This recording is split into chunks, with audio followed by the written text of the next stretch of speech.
लोकसभा चुनाव 2024 को लेकर बीजेपी ने अपनी दूसरी लिस्ट जारी कर दी है और पहली लिस्ट की तरह ही इस लिस्ट में भी कई सारे ऐसे फैसले देखने को मिल रहे हैं जिसके जरिए आप ये मान के चल सकते हैं कि बीजेपी ने जो टारगेट रखा है 370 का और एनडीए का 400 प्लस का, उस टारगेट तक पहुंचने के लिए किसी को भी चुनावी मैदान में उतारा जा सकता है। जो जिताऊ कैंडिडेट साबित हो उस पर भरोसा किया जा सकता है।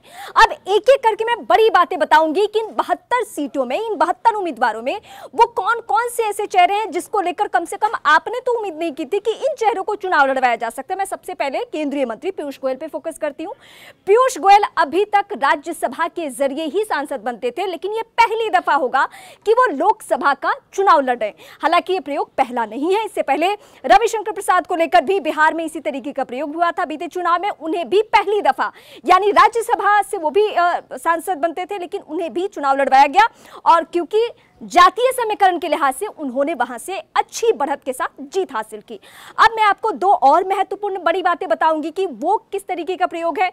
दरअसल दो सीएम चेहरे जो रहे हैं, जो दो सीएम रहे हैं, एक कर्नाटक के और एक हरियाणा के, उन्हें भी चुनावी मैदान में सांसद के लिए उतार दिया गया है। वो दो चेहरे कौन है? कर्नाटक के बसवराज बोम्मई जो कि पूर्व सीएम है, और मनोहर लाल खट्टर जो कि हरियाणा के सीएम है, और बीते हफ्ते ही उन्होंने इस्तीफा दिया था। और उनके इस्तीफे देने के साथ साथ ही ये बातें निकलकर सामने आ गई थी कि इन्हें संभवतः लोकसभा चुनाव लड़वाया जा सकता था, जिसपे अब मुहर लग चुकी है दूसरी लिस्ट आने के साथ साथ ही। महाराष्ट्र वो प्रदेश है जहां की 48 सीटों को लेकर पेंच तो फंसा हुआ है।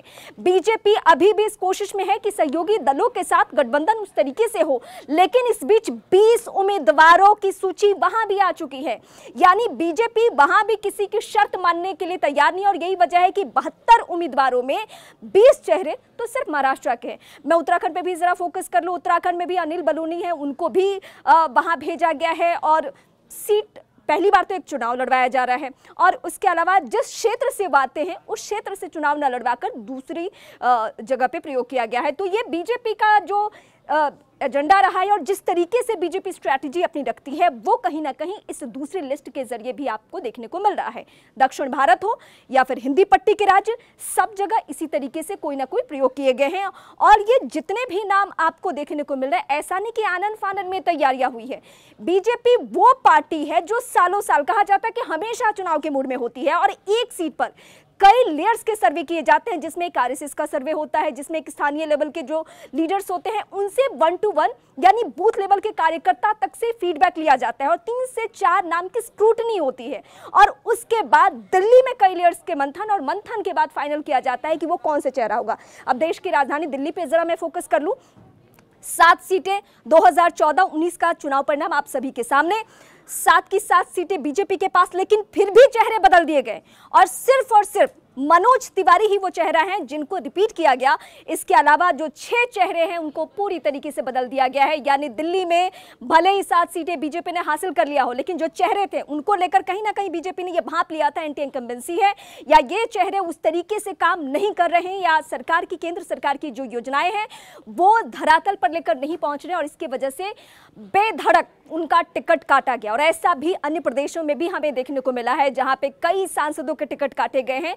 और तेलंगाना की इस वक्त मैं बात करूंगी। अभी 2 ही दिन पहले कुछ चेहरे जो कि बीजेपी का दामन थामते हैं और उनको भी वहां पे भरोसे में लिया जाता है, उन पर भी भरोसा किया जाता है और उन्हें भी टिकट मिलता है। हालांकि बीजेपी वो अनुशासित पार्टी है कि अगर किसी का टिकट कट जाए तो भी वो उस तरीके से नाराजगी व्यक्त नहीं करता है और जिस पर भरोसा किया जाए। अब जैसे पीयूष गोयल अभी तक चुनाव नहीं लड़े हैं, लेकिन उन पर जब भरोसा किया गया, उन्हें चुनावी मैदान में उतारा गया, तो आप कहीं से भी इस तरीके की खबर नहीं सुन सकते हैं कि पीयूष गोयल इस बात से नाराज हो कि हमें तो चुनाव नहीं लड़ना, हम तो राज्यसभा के जरिए जाना। ये बीजेपी वही पार्टी है जिसमें कहीं भी इस तरीके की कोई बवाल की स्थिति होती नहीं है।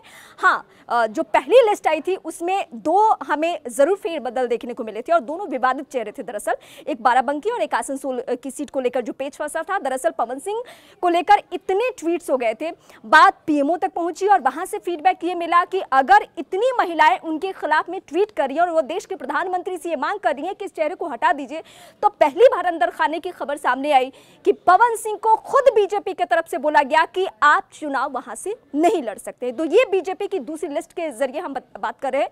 अब तीसरी लिस्ट जो आएगी उसमें 2 सस्पेंस खत्म होने जा रहा है। वो 2 सस्पेंस क्या है?